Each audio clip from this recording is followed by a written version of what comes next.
Hello, everyone, and welcome once again to So Very Wrong About Games. I'm your co-host, Mark Bigney, and with me is my loyal co-host, Michael Walker. How you doing, Walker? With you in person, Mark. I know. Face to face. Walker has a very special guest in the Swag Studios, and it's me! Now, listeners, I don't know if you can hear this. Oh, that's my face. Oh, it feels...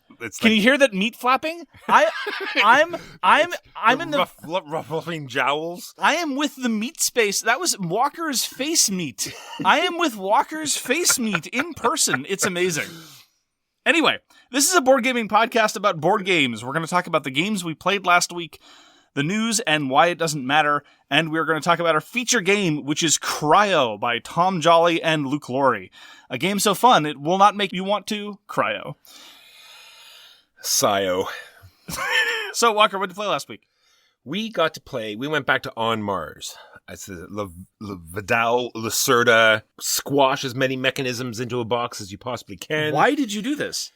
Because it was asked, Mark. Okay. And who am I to say? Reasonable. When I have a copy on the shelf, this Yes. is by the Wendigo, the man who may not be named. The Wendigo appeared. No, he didn't appear. That's just his game. Oh, sure. Because if the Wendigo comes and asks to play on Mars, you play on Mars. You get that to the table. No doubt. Yes. So, once again, many mechanisms. What you're doing in On Mars, you're making these decisions because there's two different area selection areas. Either you're on the planet or you're up in space and you have to figure out, do I want to stick around and do some actions before other people get a chance, or do I want to keep hitting these bonuses that you get every time you switch places? And as the game advances, the shuttle goes back less seldom. And so you're stuck in a place, for a few turns, or you can take rockets, More seldom, I think. Seldom means infrequently. Sorry, yes. Or you can take rockets to, preempt the shuttle, all sorts of ways to get around it, but it's very interesting. It's one of these games where you're putting out buildings, but other people are using them, so it's hard to plan on what, to lock down certain things, and if you don't get to places before other people do, and there's definitely bonuses that are better than others, so if you've played before, you know what you're doing.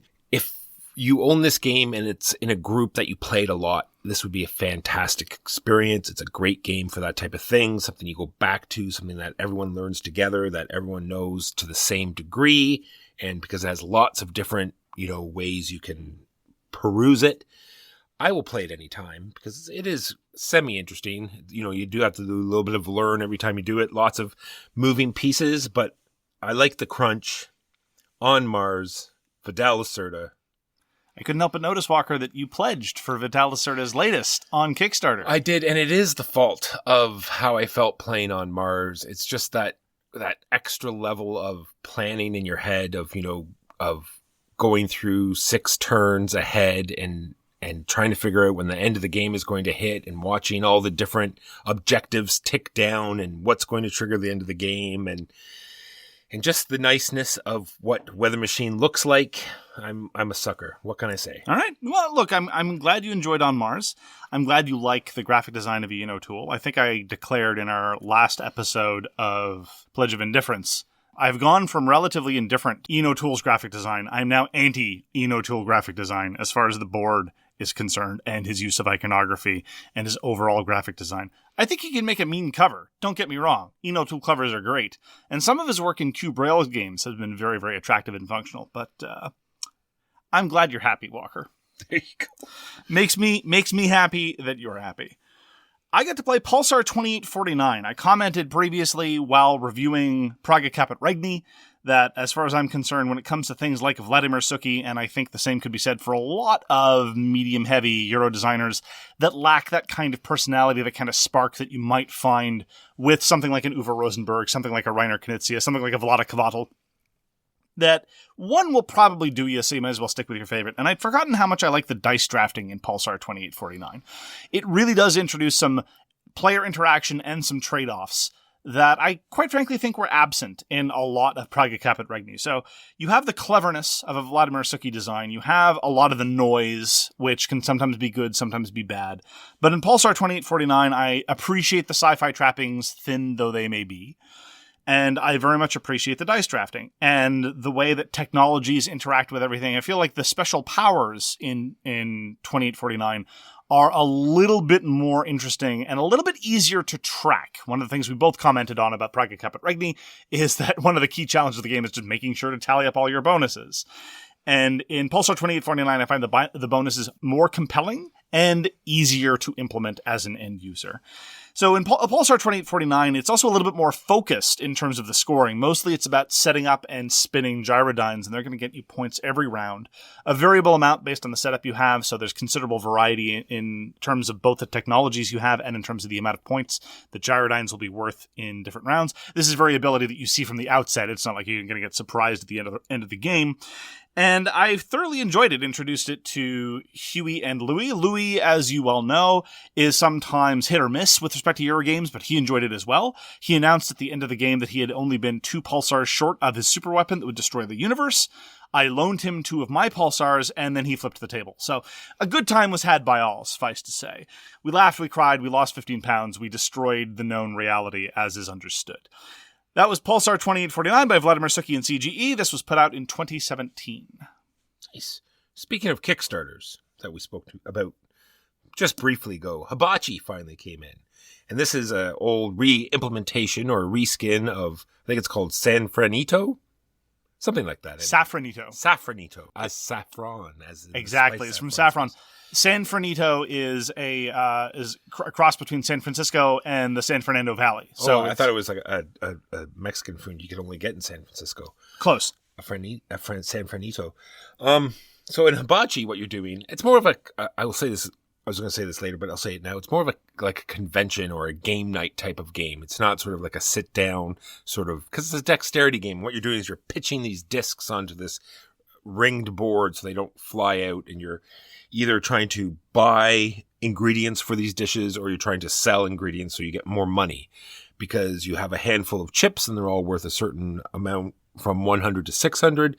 So if you have some sort of dexterous skill, say, you can throw your chips onto where you have lots of resources so you can sell them for a lot of money, and you can throw the lower ones onto ingredients that you need so you don't have to pay so much. And whoever makes the 3 dishes first is the winner. So what distinction are you drawing when you said that this was a game night kind of game and not a sit? What are you talking about? It's not like, like invite friends over and this is the game we're going to play. It's more like, sort of, event type fun, walk around the table, not sit down and play type of thing. It's more like, make sure you can get up and you walk around, and convention setting, draw people in, that kind of ramp up excitement type game, because it is not very much to it. You're just pitching discs and you're making 3 dishes, and there's some mechanics that are wonky. It's like whoever gets to 3 first wins. And so it's like turn order really matters. And then they have this spice mechanic where if you don't land on anything, then you get these spices. You can trade some spices in for so for what they're wild. 2 spices are any ingredient you need. Or if you're using the expansion, they actually need some spice cards. And then if you go to get spice cards and there's none left, then whoever has the most spices, guess what? You lose all your spice cards. So that's a great mechanic. I was afraid for a moment that you were implying that there was a time when dexterity games are not appropriate, and that would have been deeply challenging to my core. No, definitely not. But there's a lot of dexterity games that are just a sort of sit, and we even played one today where you can just sit and you do the thing. You can even do things in the middle, but this is more of I want to get a different angle. I want to get around to the other side of the table. And sometimes if, in someone's home, sometimes you don't have that room to do that, right? So this is more of a big space type of game. And this is published by Grail Games. They put out this new edition, and the designer is Marco Teubner. You introduced me to the Siege of Runedar. I'd been looking forward to trying this for a while. We've talked about this on the show before, or rather Walker has. This is the Reiner Knizia cooperative game put out this year, in which you are dwarves attempting to escape with gold. And I liked it, except for the ways that I didn't like it. I enjoyed the game thoroughly. It's important to remember that Reiner Knizia arguably invented the modern co-op genre with Lord of the Rings, which in point of fact predates Pandemic by quite some time. And although Lord of the Rings is not my bag, because I have an intense dislike for most things Tolkien, it is nonetheless the case that Reiner Knizia, although he doesn't design co-ops as frequently as a lot of other prolific designers do, really knows what he's doing in terms of co-ops. And the Siege of Runedar is kind of sort of a deck builder, kind of sort of a dice game. And the kind of sort of deck building elements I mostly like, and the kind of sort of dice game elements I definitely don't. Because when you are fighting any of the enemies, and fighting the enemies is not a victory condition unto itself, at best, they are an indirect contributor to the victory condition. Most of the time, it's just avoiding further bleed. Sometimes there are enemies in the victory condition area, and so you need to kill those enemies in order to progress the victory condition at all. And so fighting is definitely a necessary part of the game, and sometimes indeed your hand, because like many deck builders, your hand can be very variable, is telling you to go fight things. And oh my goodness, this is not the kind of game, like for example Street Masters, where you're going to be pitching lots of dice, and no matter what happens, something's going to come out of it. Now, very often when you're playing a game like Street Masters, or like Too Many Bones, or any very dice-heavy co-op game, you're going to go and you're going to whiff, and you're going to look at your dice and say, oh, well, that's not what I expected. Well, all right, I'll be able to sock this dice towards this thing, which maybe I'll use a few turns from now, and this other thing maybe a few turns from now. No. Siege of Runedar, if you whiff, you just whiff, and there's no two ways about it. And that happens a lot, and it happens hard. It's just the distribution of the dice and the way the damage works. It's something you need to expect. That part is kind of okay, but the problem is deck builders by themselves are already pretty darn variable in terms of how they work. Runedar especially so. You've got a 12-card deck in which 2 of the cards activate enemies, and every round, or rather every 2 rounds, you bury 2 of those cards. Well, if you've got 3 really great cards in your deck, and those 2 awful cards that you can never get rid of, which 2 cards get set aside from round to round is massively influential. Further to which, whether you get those 2 bad cards, 1 per hand or 2 in the same hand, is also massively influential, both in terms of the pacing of the enemies advancing, and in terms of what you're going to be able to get done in your turn. All of this adds up to me to be one of those Knizia games where luck plays a very sizable influence in terms of how things are going to progress. All of that is potentially okay. It's not a huge slight against the game because the rest of the elements I find pretty enjoyable. The trade-offs between advancing your victory conditions and getting better cards towards a communal shared market. I really like it when co-op deck builders allow you to effectively buy cards for other people. That part is lovely. There's a certain notion about specialization, about curating your deck properly. It's one of those cases where what you decide to get rid of your deck is super important, and it's not just that there are trash cards that you should get rid of because they're bad. It's more a question of, well, now I'm not as good at getting iron, and that could be a potentially huge problem, and something you need to be conscious of in terms of acquiring cards. That part is great. And I have to say I'm very pleased that Reiner Knizia has designed a brutally difficult co-op game. Normally he's associated with a slightly lighter end of the spectrum, both in terms of difficulty and rules depth. And so I enjoyed all those parts. In terms of how everything comes together, though, given the length and given the fact there's a little bit too much rules grit for the amount of variance involved, I have to say it's not one of my top tier Knizias. I'd happily play again. If for no other reason, I should note that the visual appeal of the game is tremendous. I very much like the art style. I very much like how the box base is used as the fortress, and it's very lovely. Photos I don't think do it justice, because I've seen photos of the Siege of Runedar set up, and it's got, the custom resources and the plastic molding for the fortress and the little cardboard bits to give it detail. But in person, it was very, very good looking. Yeah, the pictures make it look very boxy, yes. Whereas in person, not so much. Yes, it's a very nice set piece for a very standard square box size.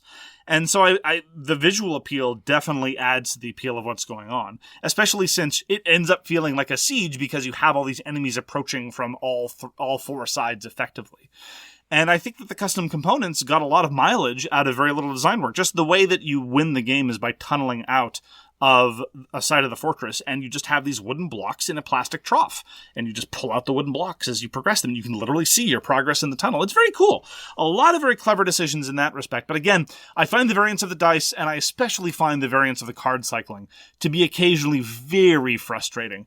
And as a result, as I say, I enjoyed my playing. I was perhaps slightly disappointed, but only by virtue of very, very high expectations for a Reiner Knizia co-op, especially for all of Reiner Knizia's middleweight games, which are more frequent now than they were, say, 5-10 years ago, but certainly not as frequent as his heyday, say, 20 years ago.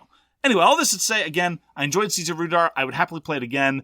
Probably not the kind of thing that I would seek out too much, but I would like to see more of the alternate cards that you can buy, because in a given game, you don't progress very much through the available cards on market, which, again, kind of adds to the variance in a somewhat unsatisfying way.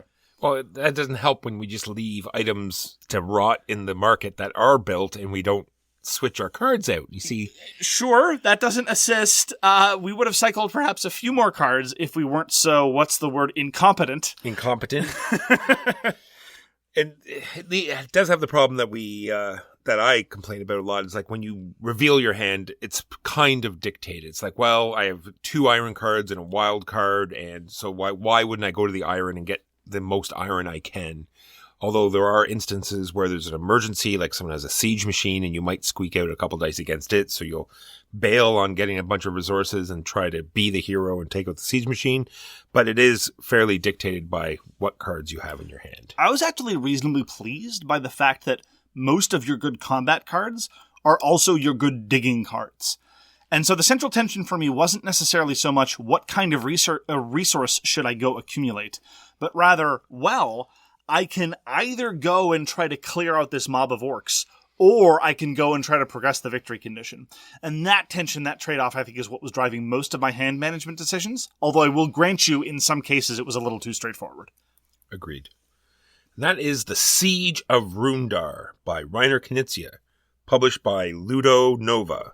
Up for me is Isle of Skye. Always love Isle of Skye. We played with an expansion, there was a bunch of expansions in this box, but most notably the Druids expansion. Apparently there were some tunnel expansions and some other small, like promo stuff tiles, but nothing, to write home about. But the Druid expansion is what made this shine, because usually your map is kind of small. So what Druids does is gives you this whole array of tiles that you can buy at the end of the round. Like once you've acquired all your tiles and bought one tile from other people and purchased your own tiles, now there's a sort of shifting line of tiles that you can buy from the Druid board. And what these do is not only do they make your map bigger, but they open up more possibilities to scoring. Because one of the great things about Isle of Skye is that it has 4 random victory conditions every game, and from turn to turn, different ones will score. And so maybe sheep will be worthless for the whole game, but you have all these sheep on your tiles that aren't doing anything. And you say, well, you gotta put those sheep to work. Why do I have these tiles, these sheep tiles? Why did I spend so much money on these things? And then you look at the Druid board. It's like, oh, look, the Druids are making these sheep worth tons of points. So you start buying those tiles, and you can even start comboing double off of some of the victory point conditions. Like, 3-point land masses are worth 5 points. Well, the Druids want 2 more points on that. Now there's 7 points each. And that's pretty well how the 2 people ran away with the game. But still loved it. More tiles, bigger maps. I would never play Carcassonne by choice. If Isle of Skye was in my house, this is just the game I would play. There's bidding, there's making your own map, there's random victory conditions, there's interesting sort of get more money when you're behind type thing. So it was an actual strategy that I did. I saw the victory point conditions that were in the later game, and I slowly built towards that, making sure I was in last and building up a bunch of money.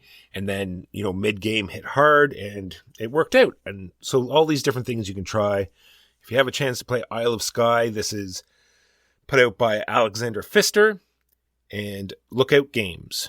I have a question about the Druids expansion, because I confess I'm intrigued. I've always been perfectly happy to play Isle of Skye. It's never really grabbed me.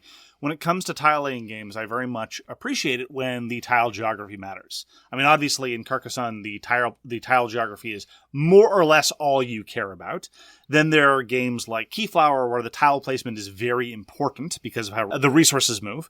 And I was always a little bit disappointed, as was implied by your discussion, when playing Isle of Skye, that number 1, your map tended to be very small, and number 2, the geography of your tile placement didn't seem to matter a whole heck of a lot. Does the tile geography, the geography of your own little board, as it's getting bigger, does it matter more by virtue of the Druids expansion? A little bit, because a lot of the Druid tiles have the scrolls, and a lot of people are using them. So the fact of closing in those scrolls for doubling the points is a lot more important. And there's a lot of, it's not only just tiles too, there's like special abilities you can get, which one I deliberately bought. I even told them when I was buying it, I'm trolling everyone by buying this tile. And what it does is make everyone else's tile cheaper.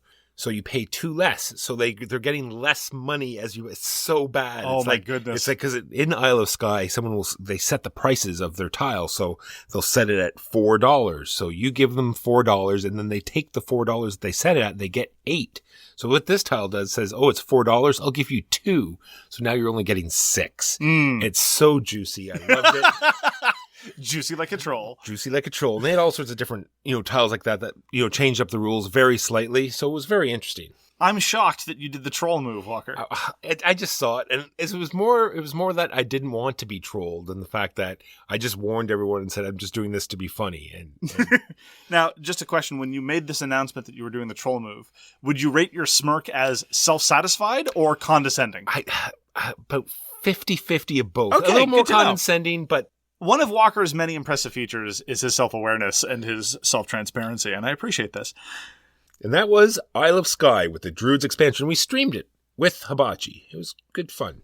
More Reiner Knizia dice. We also played L.A.M.A dice. And I mentioned this in particular because I think it really highlighted how Reiner Knizia knows often how to calibrate a certain degree of randomness, a certain degree of chaos, and a certain degree of fun. When you are playing L.A.M.A dice, now granted it's competitive as opposed to the cooperative experience of the Siege of Runedar, it's going to take you about 1/6 of the time of the Siege of Runedar.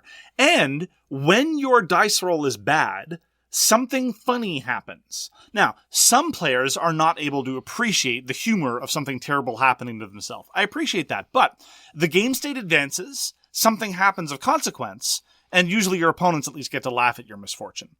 As compared to the dice rolling of the Siege of Runedar, I'm not saying they're equally reliant on chance, but it's closer than I would have liked.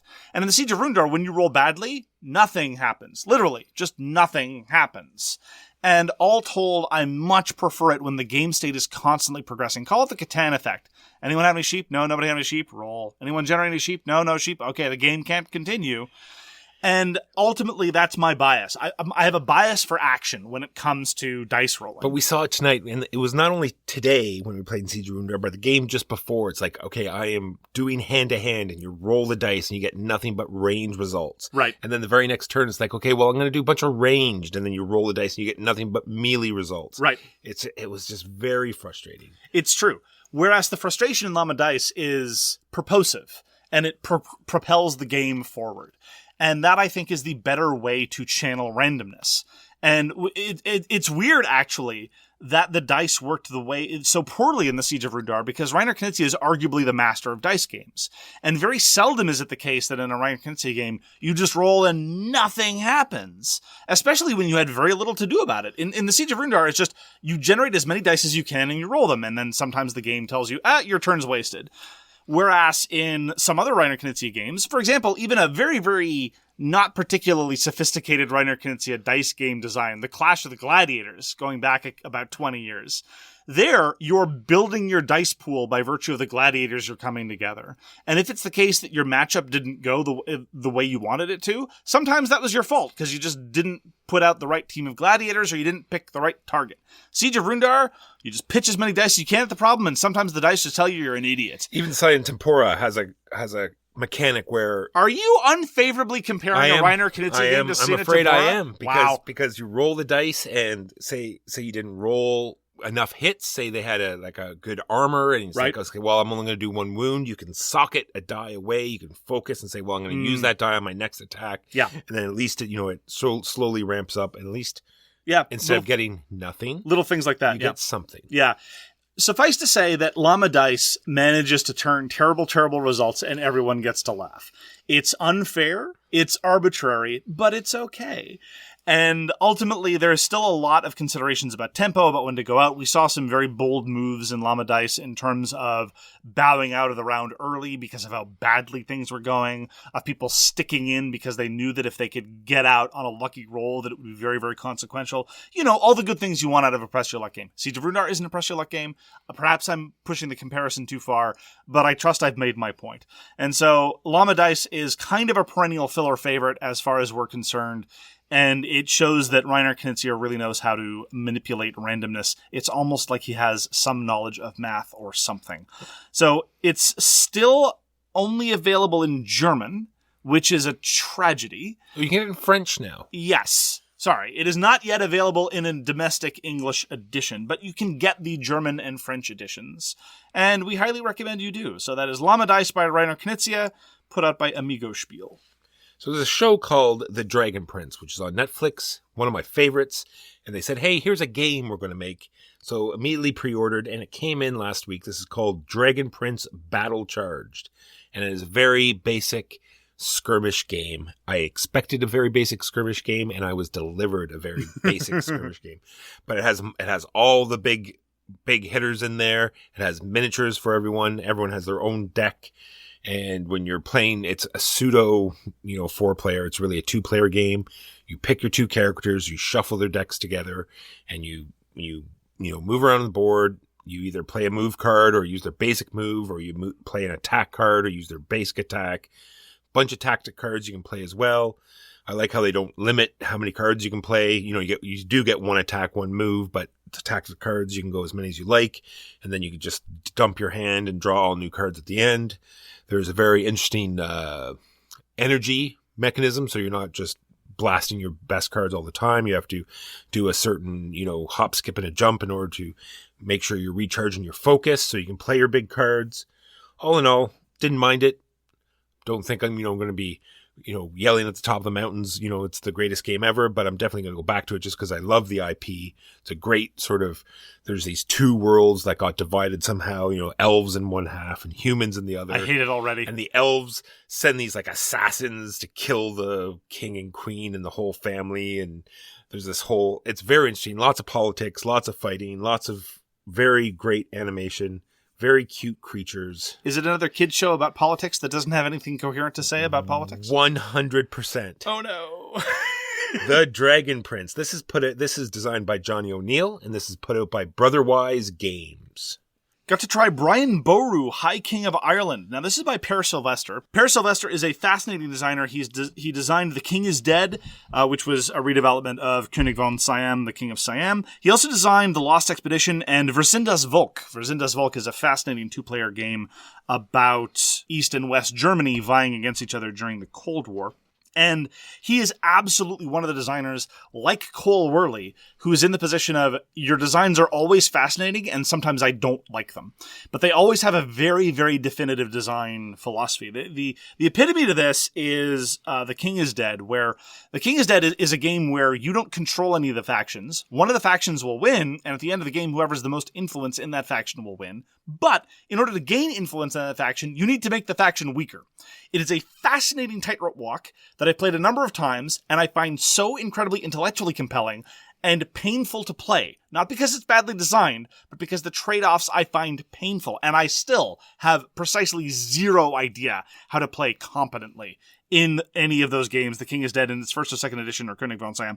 Versindas Volk is, I've had a little bit more success with, but it still feels very much like Per Sylvester. This is actually high praise. A lot of designers, you can't really point to them as having a particular design essence that makes them stand out from the crowd. Like, as much as I love playing Pulsar 2849, there's a whole bunch of middleweight Euro designers where it's like, yeah, I mean, kind of sort of feels the same. Anyway, Brian Boru is Per Sylvester's latest design. It's published by Osprey Games, the occasional board game publisher and a frequent wargame book publisher. And so the ultimate question is, will Brian bore you? Lasai. I loved it. It was a great game.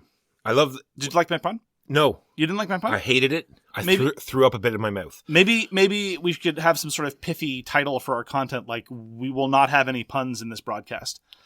Or like, there will be no more puns mentioned in the context of this board game review. I have no pun doing this podcast. Yes, so looking at the GMT cover of this game and getting like a big glass of water ready for the rules explanation. But it has inset foil, Walker. Yeah. It's not quite Spot UV, but I'm told that necessarily makes the game better, according to crowdfunding. I was, in fact, dreading slightly this game because I thought it was going to be this very dry sort of plodding through Europe type game. And then he said, we're playing a trick-taking game, and I honestly thought he was joking.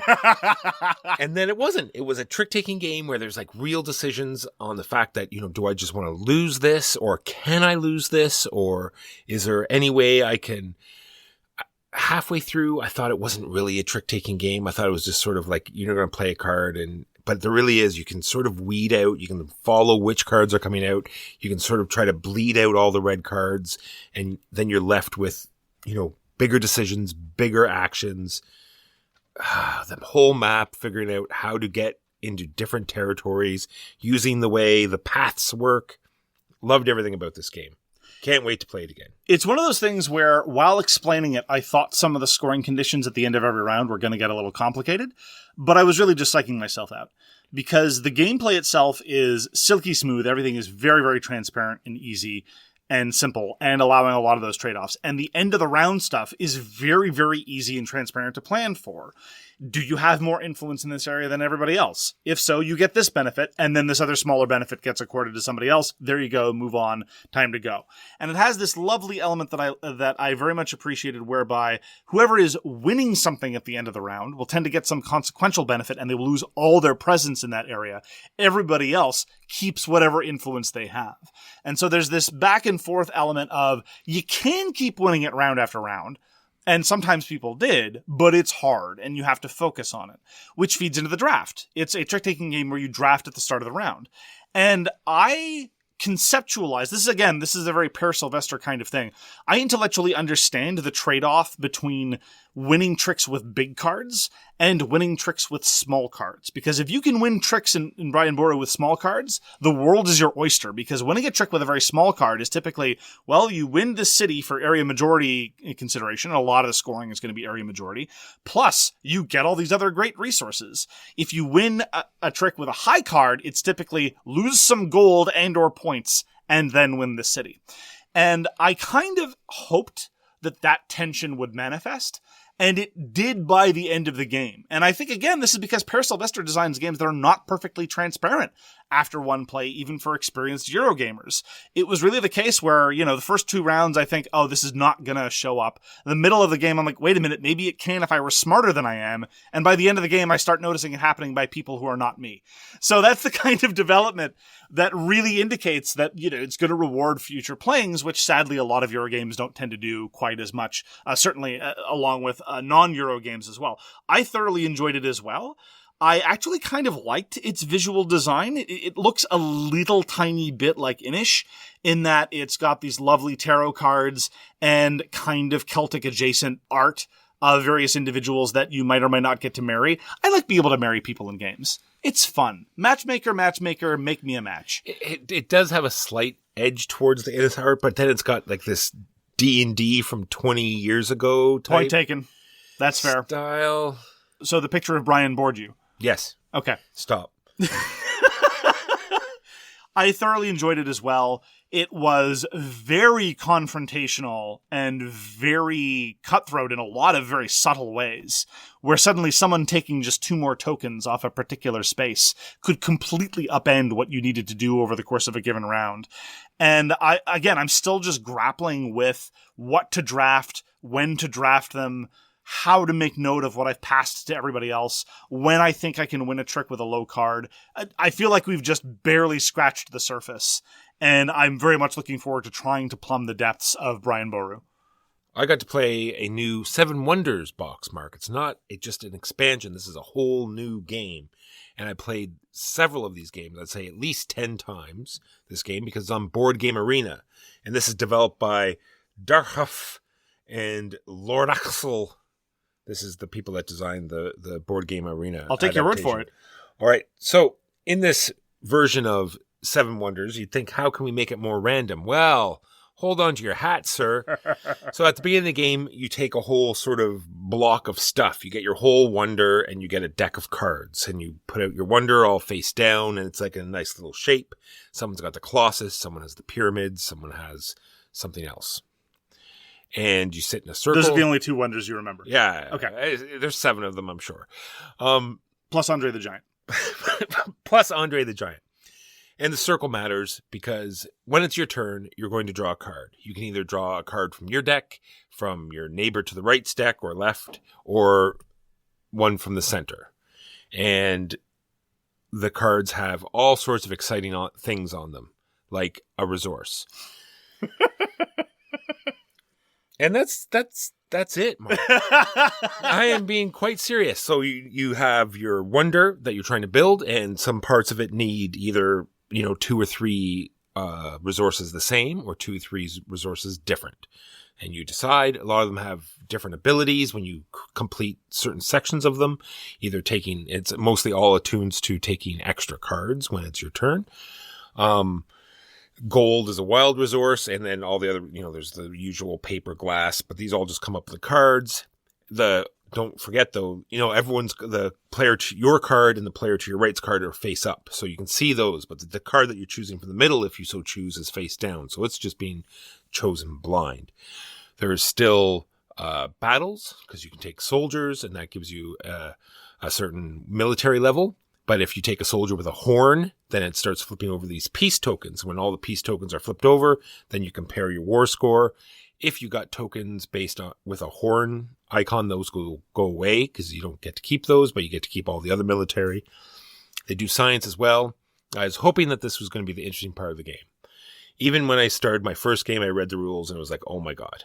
And then I got to these science tokens. I thought, okay, well, maybe this will give you a little more in depth, because every time you get one of each of the 3 science, you get to take a token, or 2 of the same, you take a token. Unfortunately, all these usually pan out to is you get to take more cards when it's your turn.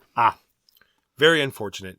If you enjoyed Seven Wonders Duel, it is very similar to that, except now you get to play with more players.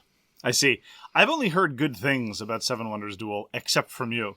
I've never tried it, mostly by virtue of my disdain for the original Seven Wonders, because it's bizarre. Antoine Bauza is one of our preferred French designers, certainly of the past 10 years. I didn't hate Seven Wonders Duel. There was a few days I sat and played it nonstop. Because it was on Board Game Arena. I wouldn't want to sit and set that up in person. You're creating this pyramid of cards. Well, why are you saying it's so similar to Seven Wonders Architect, then, if you're so down on Seven Wonders Architect? Just because it just has the same sort of feel where you're getting minimal stuff. At least there's a little more crunch to Duel than there is Architect. Well, okay. So then your primary criticism is that the cards are just so spectacularly uninteresting.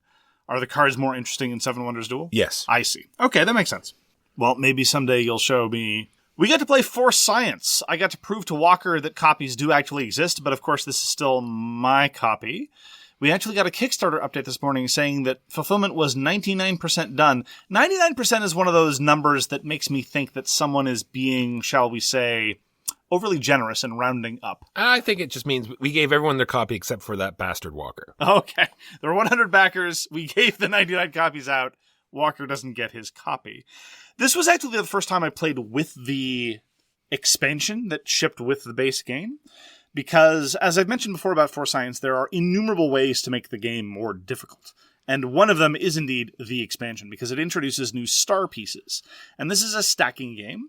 And in this stacking game, what you have to learn, especially as a new player, and what I constantly have to relearn over and over, is that sometimes just rotating the block 90 degrees in one direction or another will make your stacking task a lot easier.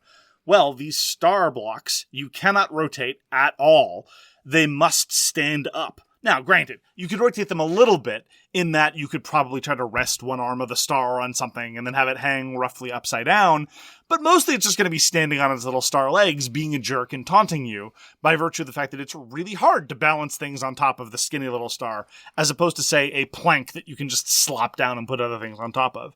And in turn, this influences the play of cards, because you have to play cards to design the cures, and anytime you see a star on a card that's not at the very top, you're asking for trouble. It can be done. There was one Herculean build that, in conjunction with the experience of Huey failing repeatedly and giving me advice about how to build it, and then in conjunction with both of our special abilities, we managed to get a 2-star build out off the ground, even though one of the stars was very near the bottom of the structure. You missed a step there, because you tried it first, and then passed it to him, and then it came back to you. Oh, you're right, I forgot that. It was an odyssey. And it ups the difficulty of the game considerably. We played twice, lost once, reasonably closely, and won once, barely. I've said a lot about Force Science. I continue to enjoy it a great deal, despite the fact that it's a bit of a big ask in that it is a large, heavy box, and not exactly crunchy in terms of rules, but a somewhat sustained rules explanation for a 15-minute game. So, of course, the best configuration is to play several times. This is your first experience, Walker. What did you think of Force Science? I loved everything about it. The only problem with it is that I like the stacking too much. Right. And I will sit there and I will stack my blocks and I will purposely make designs more difficult than they need to be and spend more time, not even carrying it with the clock just to, do the hardest one that I can possible. There's also, I wouldn't want to play it any other way than we did. I saw the different, add-ons that you could do. There seemed to be like an event deck. And I think anything more than what we did would be a step too far. When you have sort of like a real-time element, it's a pretty big ask on what you're doing already. You're building these blueprints, you're building the blocks, and you're also doing a tile puzzle off to the side. All of this in 15 minutes. Well, I can't see this game coming out a lot. Like a rotation. So it's usually going to be like a early learn or a relearn. You know what I mean? It's going to be something that is new to people. So I think it's a step too far to go any further than what we did. I share your overall impression, or at least I did when I first started playing For Science. I wouldn't be shocked if you were quite surprised or quite impressed at the speed with which your skill improves. And then you start looking and seeking those other challenges. I've tried the event deck before, and I've actually been in groups where the base game is too easy.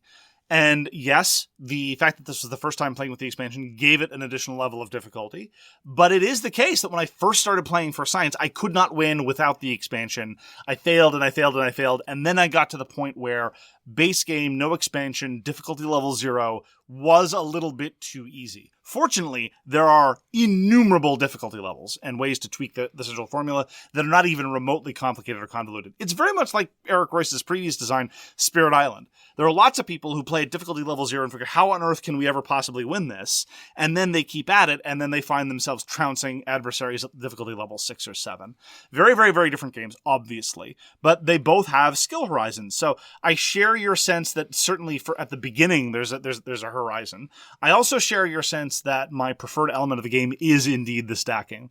The designing of cures, in other words, setting out the recipe for stacking, I'm usually not able to translate them easily visually into what's actually going to be stacking. That difference, that gulf between what the cards are telling you to build and what you eventually end up with, I find conceptually and in practice fascinating. Yeah, endlessly compelling. It is very interesting because if the very first time you play, you're looking at the cards and it sort of looks like what your structure should look like because it has sort of these lines and they sort of like make this structure. It's like, I just got to build what I see in front of me. But that's not how it works. It's like one card, it could be 3 cards long and one line goes all the way up to a block. So it looks like it's supposed to be at the top, but it really is going to end up on the bottom. So you got to sort of like turn the whole thing sort of on its side, and this block has to touch this, and even though it's at the top, it's got to touch the bottom block, and love every part about that game. It is such a challenge to your spatial reasoning, and it demands that you reevaluate the way you stack things, which, again, is one of the design triumphs of this of For Science. It causes you to look at stacking in a new way, which is, by itself, a marvelous design accomplishment. But again, that highlights the third thing, the actual victory conditions of laying out these tiles. And we were in a group this time where I actually had to contribute to arranging the tiles in the sort of puzzle-like configuration to design the cure. And that is an indication about how disinterested and ill-inclined everyone else at the table was in engaging with that part of the game, because I am so bad at that part of the game that I had to step up and start pulling my own weight. That's an indication and a half. There's lots of different skill sets to be applied to For Science, and some people absolutely gravitate away from the stacking and towards that tile laying element. That's another way in which different groups will gravitate towards it in different ways. But unfortunately, if you have a situation like in ours, where all 4 of us were all about the stacking, yes, it's going to lead to some lopsided experiences and, in point of fact, increase the difficulty. I like the fact that there was like a validate step where you couldn't just say, yeah, I got that, and sort of kill it yourself. You had to get one of your teammates to check and make sure you built it correctly. And that leads into something that I thought was fairly, I wouldn't say ridiculous as in a bad way, but one of the expansions you can get where, we just talked about how you lay out, this big blueprint, and it's like got all these different colors and shapes and stuff, and it tells you how to build it. One of the expansion is we're going to just turn all of the colors to this different shades of blue. So you can't really associate with you have to only use the shapes, but the cost on that means you have an entirely different set of blocks that are just different shades of blue. And just that step of difficulty up for that much cost, I just thought is ridiculous. I think that is just Kickstarter bloat. I don't know whose idea it was. I'm not saying it wasn't the designer. It might well have been, but that's just an example of the kind of thing. It's like, well, this kind of makes sense as a stretch goal. I have never played with them. I probably don't intend to play with them. If I ever played with someone who's colorblind, I absolutely would. So there's a benefit towards accessibility in that sense. You can put everyone on a level playing ground. But I agree with you. It's just another example of this is a massive box full of stuff. It would have been a big box no matter what they did, but there is a lot of excess, a lot of it for the good, some of it for the bad, in what is a 15-minute cooperative dexterity game. And I have brought it to game nights before. I've put it in my bag and I've schlepped it from point A to point B on foot. I wish I didn't have to, but I've done it before and I'll do it again. And that is For Science by Disclosure, my personal friend, R. Eric Royce, and Grey Fox Games. And those are the games we played last week. Now on to the news and why it doesn't matter. So Mark, I'll do some key phrases here and see if you can guess the game that they're talking about. You got it. One of the best-selling board games of its generation. Oh boy. Wildly popular hidden role game. Oh geez. I'm going to go, well, let's see, what would disappoint me the most with such hyperbole? I'm going to go with Coup. The Werewolves of Miller's Hollow. Oh, sure. Really? You've heard of this? Because I recognize the box. Oh. I've never played it or seen anyone play it or know anyone that owns it. The Werewolves of Miller's Hollow, is it not a commercial version of the open source Mafia / werewolf game? This I have no idea. All I know is that Asmodee has secured a movie deal to go along with this game. I just thought those buzz phrases were fantastic about a game that I've never seen anyone ever play before. Yeah, it's Werewolf. Is it? All right. Well, it's just Werewolf. It's one of the commercial versions of Werewolf. I'm just surprised they went with that one as opposed to just saying Werewolf. Why would they go specifically with the Werewolves of Miller's Hollow? Because this is the one they have the license to. I suppose. Are you talking about the movie company or Asmodee? Asmodee. It's because it's the one they have the right to. Well, there you go. So it's just a straight up version of Werewolf. 100%. Oh, that is so weird.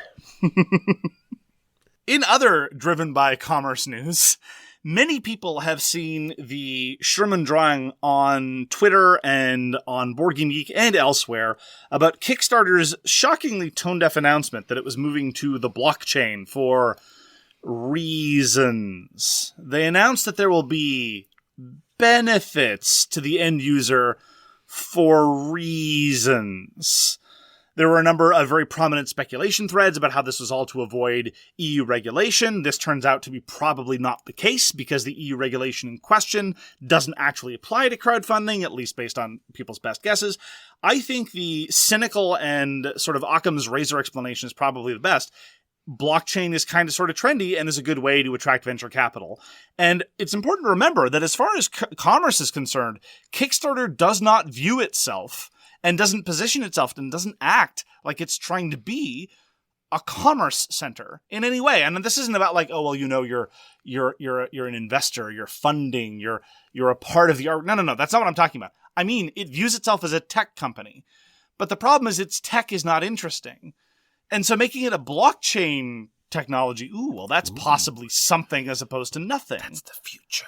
Now, as far as companies cynically trying to position themselves in an effort to generate interest when really it doesn't affect the end consumer at all, I am enough of a capitalist to just shrug my shoulders and say, fine, you do you, whatever you want to do to attract interest is okay. Blockchain, on the other hand, is a deeply, deeply problematic technology and platform for any number of reasons, the most prominent of which is probably in terms of environmental impact. And I do find the cynicism of, we're moving to a carbon neutral version of blockchain, which is basically like saying, well, we'll burn down all these houses, but we'll build other ones elsewhere. I don't buy it, quite frankly, and nor do a lot of other people. We know so few of the details, but this looks really, really cynical, really harmful, and very damaging to Kickstarter. A whole bunch of creatives on the platform have said, no more, no mas. I used to support myself exclusively through Kickstarter, and now I'm going to investigate alternatives. A number of board game companies have said the same, and given the recent prominence of GameFound, love it or hate it, this seems like a strange timing for board games, especially given the prominence of board board games on Kickstarter and how much of their money comes from board game projects. I don't know where this is going. Suffice to say, I'm unimpressed, and we will definitely be paying attention to developments going forward. It just seems very tone deaf. Like not Agreed. even know, like, do you... But that's just it. Their audience isn't us. Yes, Their audience isn't even people running projects on Kickstarter. Their audience is venture capital, which has nothing to do with either the creators or the people who pay creators on their platform. It's just one of those weird schisms of the market about how who they're trying to position for and who they're playing to. Anyway, more to follow. We know very little at the present moment. I'm pretty confident it's not going to redound to the benefit of anyone making or listening to this podcast. And that is the news and why it doesn't matter. Because it's December. Tons of news. Yes. It's true. Well, the most important news is that Santa Claus is coming to town. Oh, how creepy is that? Yeah, pretty creepy. Not as creepy as Baby It's Cold Outside. Because nothing is as creepy as that. Now on to our feature game. Walker, what is our feature game? Our feature game is Cryo by Z-Man Games. Cryo was designed by Tom Jolly and Luke Laurie. Luke Laurie is a designer who's known for a number of recent designs, including Dwellings of Eldervale, more on that later, Whistle Mountain, and Manhattan Project Energy Empire. Tom Jolly is a veteran of the industry. He's been around for quite a while and has designed a number of influential and or quite compelling designs, including, for example, Manhattan Project Energy Empire, which he also co-designed with Luke Laurie, but also Wiz War. Yes, the original Wiz War and many of its subsequent iterations. One of the original free-for-all smack-em-around wild card effect games. Cave Troll, Battle for Rokugan, which is probably a favorite of the show. All the Disc War games, which is a long-running game system that has shown up in a variety of iterations over the years. And probably my personal favorite of his quirky designs, Lightspeed and its redesigned version, Stellar Conflict. So Walker, why don't you give us an unhelpful summary about what one does in Cryo? In Cryo, it's an action efficiency game. When it's your turn, you have some decisions to make. Because sounds like a game to me. I know, it's crazy, right? It's one of these games where you're going to be putting out some workers and then you need to pull them back. But you can pull them back whenever you want. So you can put one out. You have 3 different workers. You can put one out, pull them back right away. Because when you pull back, you get sort of an engine to run. So when do you do this? Like, how many other workers have other people put out? When are they going to pull their workers back? What action spaces are left? What incident tokens are out there, or which ones are pending? What caverns have been revealed? Do I want to trigger the end of the game? Because that action also ends the game as well. So lots of things to think about just at the beginning of your turn, never mind what action to take or stuff like that. Fantastic game. Somewhat unusually, I would actually like to start with the theme before we get into a lot of those details. The theme of this game is aggressively bleak. Cryo is a depressing game, not because even of what you're going to be doing to other people in the game. There's not a whole lot of backstabbing, although there's some. But the theme of Cryo is that you are a failed colonization mission that has crash-landed on an inhospitable planet. I just want to say, because they could have just said that. They could have just said they crashed, and now you have to deal with it. Right. No, it's anonymous sabotage that caused the ships to crash. Yeah, no one's really sure why it crashed. Yeah. And you're not waiting for a rescue. The game makes it clear that no rescue is coming. You just have to get to these caverns because it's too cold on the surface to survive. So you're basically, it's kind of like the more depressing version of Swiss Family Robinson or Lost in Space. Here's your new life. Get used to it, eating fungus and living in a cave in a science fiction environment. It doesn't permeate a whole lot of the game, but I do appreciate how dark it is. Yeah, and it's got a lot of the tropes of a lot of the post-apocalyptic games we play where, we could all work together and survive and do this together, but we can't because of factions. Yes. So, Walker talked about incident tokens and how that influences the tempo is very salient because when you pull your workers back, this has been a very, very common design element, and it's actually been seen in a lot of other Luke Laurie's designs. I mean, Dwellings of Eldervale does it. A number of other recent worker placement games do it, along with Whistle Stop. Whistle Stop and Dwellings of Eldervale both do it from Luke Laurie. And when you pull your workers back in Cryo, you trigger an incident token. Now, very frequently, this incident token just gives you some resource and just contributes towards the clock of the game. But that alone is significant because you can determine whether the game is going to run fast or run slightly slower. But a very common incident token is more sabotage, which will blow up yet more cryopods. And this I find compelling not only because it's a little more player interaction, a little bit more teeth to the interaction, but it also seriously influences the tempo. You can't just figure, well, I'm going to go and I'm going to wake up my crew members in the most efficient way possible. You start looking at where the incident tokens are, and it's like, oh, if I don't wake that person up right now, they're going to die. So I'd better make sure I do it. It's okay, Mark. They're sleeping. Right. Now, sometimes you have to let them die. It's just the nature of the thing. But it's another trade-off and another element of very, very pointed tempo that I appreciate in Cryo. Yeah, not only do you get these incident tokens, but there's also sometimes you get loot. Sometimes there's also this salvage mechanism where you can not only do you wake them up to go to war, but you can wake them up to go to work. So it's like, hello, are you in there? Can you get up now? It's time to work. Get us stuff. So you sort of lock them into these positions, and now every time you pull your workers back, they get you more stuff. And it also helps focus the scoring, which I also appreciate in modern Euro designs, because so there is a score pad, sure, because you've got to have a score pad now, but there's only 5 lines on the score pad, and most of your points are going to come from what have you done with your people? How many of them have you woken up? How many of them have you sent into caves? That's where the bulk of your points are gonna get. And so it feeds in thematically, it feeds in terms of the pressure of this tempo, and it means that you're not going to be filling out an elaborate spreadsheet at the end of the game in order to determine your score. So this is one of the many reasons why, when comparing a lot of other very, very recent Euro games, I've said, look, it's not even just stuff from 10 years ago. Even Cryo from this year can do it a lot better. And that focus on waking up the people makes a whole lot of sense and is reflected in the gameplay. Yeah, I like the action space as well, because they're sort of spider webby. That's not just you can do one thing. It's like you go there and there's, all these different selections on the outside, so you can choose which one you want to do. So there's lots of things you can do. You can launch vehicles out to go into these caverns. You can scout them out, because you can't go to these caverns unless you flip them up. You can, like we said, put people to work, get supplies, wake people up, lots of different things you can do. And of course, it has all the usual things you can do, get resources or turn stuff into other stuff. Okay, so the turning stuff into other stuff is very, very standard, very, very stock. But let's talk a little bit about the resource tiles, how they've, which is what they're called in Cryo. And this is something that we complained about in Dwellings of Eldervale, that it wasn't used enough. When you go and you get a resource tile, it will show one resource or maybe one of 2 different resources or maybe 2 resources.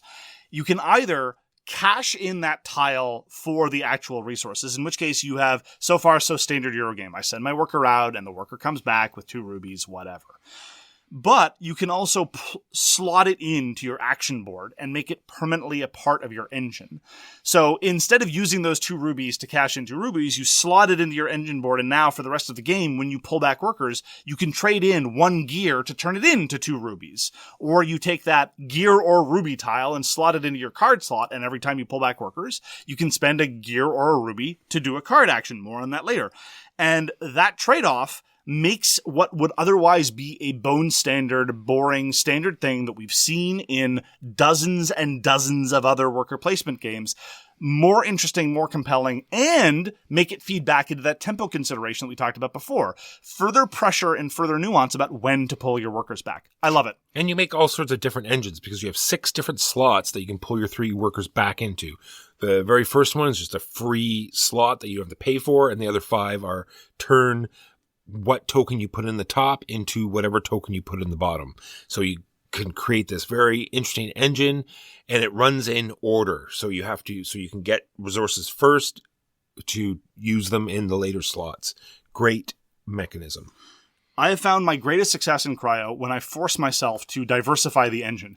It is very possible, and some people don't like this aspect of Cryo, to just use the same action lines over and over and over again. You have 3 workers.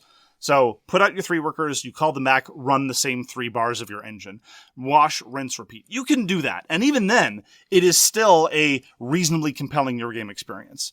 I have found greater success, though, when I'm willing to be sufficiently flexible, and I take the time and I make the effort to make sure that I have an engine that can respond to the needs of the moment, and so I use different engine lines at different times, and sometimes I pull back just 2 workers, and on rare occasions I even just pull back the 1 worker. I wish there had been slightly more pressure to make sure that every game was that interesting and that varied, and sometimes it's not. But the fact that there is that potential for greater success if you force yourself to do that is something I appreciate.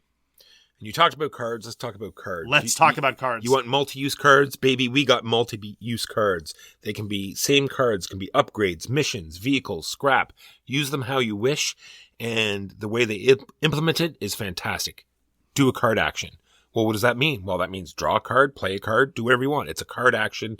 Use it however you like. No, funny business, no wishy-washy rules. Love it. Yeah, so frequently in these multi-use cards, like, well, to play the card this way, you need to pay this kind of cost. To play this card this other way, you need to pay a different... No. It's all the same.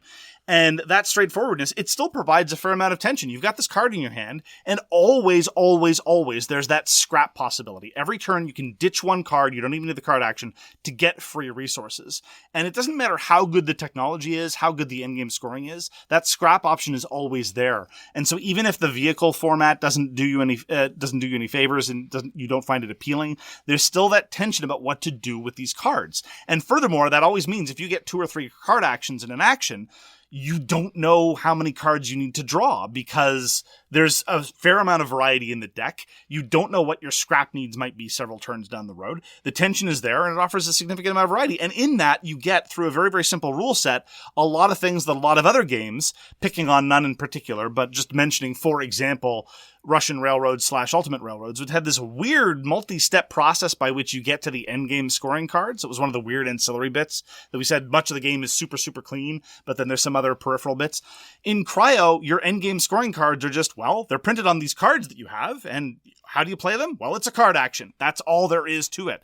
And so you get the same level of variety and the same level of trade-offs and the same level of toys, and who doesn't love playing with toys, with such an economy of rules. That does actually lead to one of my criticisms about the variability that you can get in Cryo. You've commented on this before, and this is not one of those times, I think, when you're just whining. I think you actually have a point.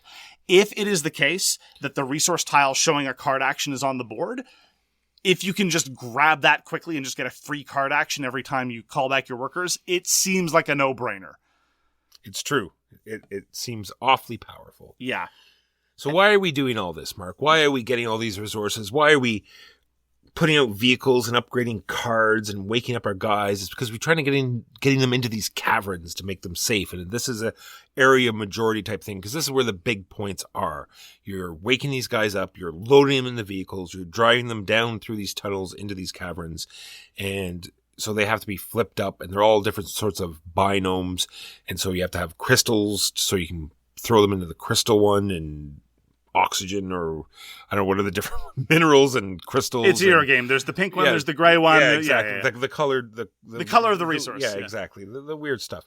And then you need certain energy to get the stuff down there, and then it's whoever has the most in an area. So it's sort of a war game in that instance. Well, I don't know about that. Well, okay, yeah. Well, they're all standing around. It's like, okay, well, let me count a second. You have 1, 2, 4. You have 5 people. We have 6. Okay, we win. So, okay, you guys have to leave now. I'm sure that's how it goes. It has nothing to do with, fighting or battling. Okay. First of all, you always get a fair amount of points just for having pods in every cave. You're going to get your 2 points per pod regardless of who has the most. Secondly, there's no active conflict in the game. It's more a question of area majority.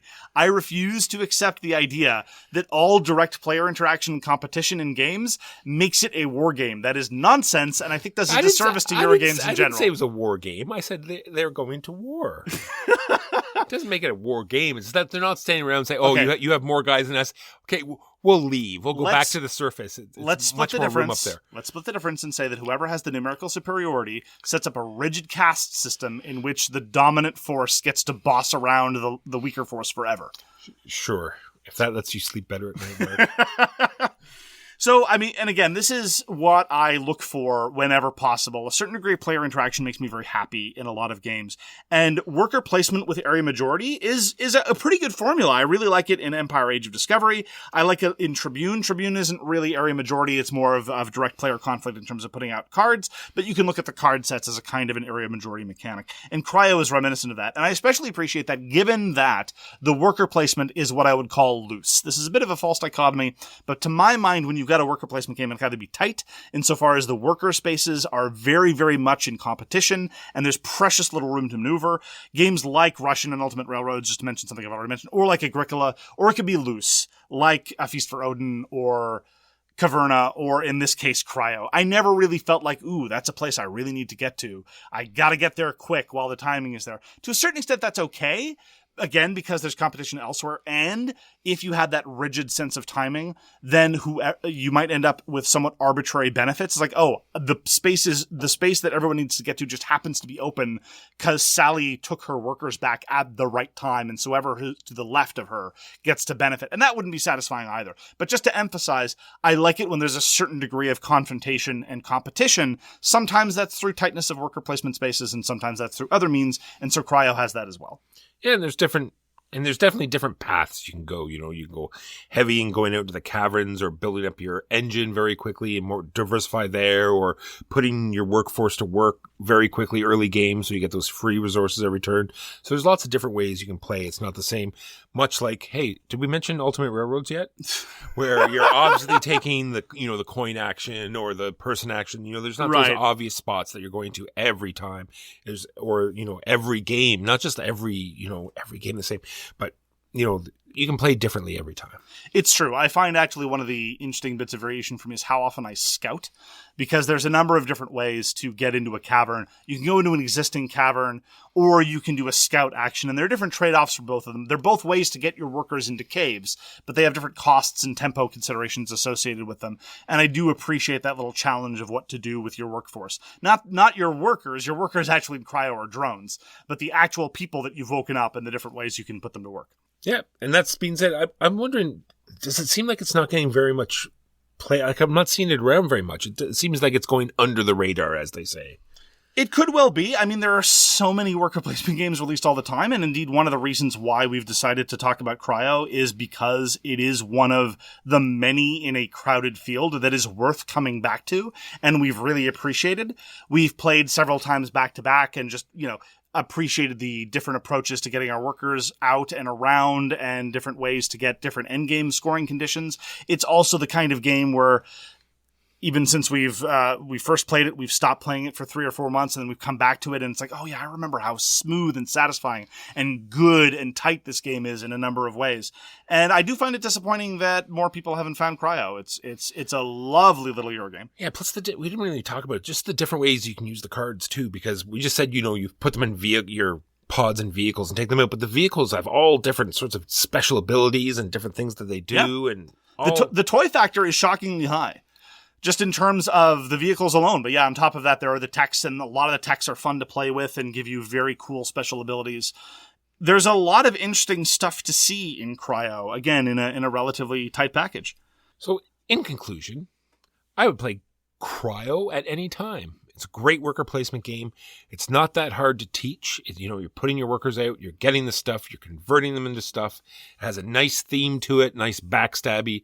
As long as people know it's going to be aggressive, pods are going to explode, people are going to perish, and you're going to laugh at the person because they had a chance to get those people out, and they didn't, and they saw the explosion coming, and they let them die.